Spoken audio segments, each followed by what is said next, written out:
नमस्कार. काल परवा एक आई तिच्या 3 ते 4 वर्ष वयोगटातल्या बाळाला म्हणजेच तिच्या टॉडलरला घेऊन क्लिनिकला आली. क्षणाचाही विलंब आला होता. त्यांनी कंप्लेंट्सचा पाढा वाचायला सुरुवात केली. मॅम, हा खूप हट्टी झालाय, अजिबात ऐकत नाही, एकदा रडायला सुरुवात केली की थांबायचं नाव घेत नाही. आमचं हे संभाषण सुरू असताना तो एका खेळण्यासोबत गुंतलेला होता आणि तितक्यात तिथे काहीतरी बिनसलं आणि त्यांनी रडायला सुरुवात केली. जसाच तो रडायला सुरुवात झाली, आई म्हणाली, आता इथेही सुरू, इथे तरी शांत बस. असं म्हणताच त्याचा आवाज अजून वाढला. मी आईला थांबवलं. म्हटलं, मी प्रयत्न करून बघू का. मी त्याच्याकडे गेले, त्याचा हात हातात घेतला आणि त्याला म्हटलं की खेळण्यासोबत बिनसलंय ना, मला कळतंय तुला त्रास होतोय. असं म्हणताच तो थोडा शांत झाला आणि काही क्षणात तो पूर्णपणे शांत झाला. आई मला म्हणाली की मॅम, असं काय केलं, इतका शांत तर तो कधीच होत नाही.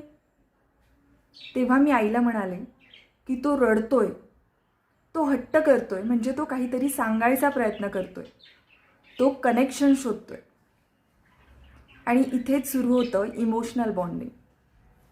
वयोगट कुठलाही असो, लहान्यांचा असो, मोठ्यांचा असो, तुमचा आमच्यासारख्यांचा असो, प्रत्येक ठिकाणी आपण एक इमोशनल कनेक्शन शोधत असतो. जिथे इमोशनली कनेक्टेड वाटतं तिथे सिक्युअरही वाटतं. कारण हे टॉडलर्स शब्दांनी नाही तर भावनांनी बोलतात.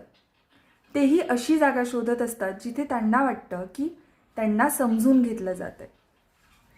म्हणून जेव्हा आई बाळामध्ये किंवा पॅरेंट्स आणि बाळामध्ये इमोशनल बॉन्डिंग स्ट्रॉंग असते, तेव्हा ते बाळ लवकर ऐकतं. कारण त्याला एक फील होतं की इथे मला समजून घेणारी जागा आहे. मग हे इमोशनल बॉन्डिंग बनवायचं कसं?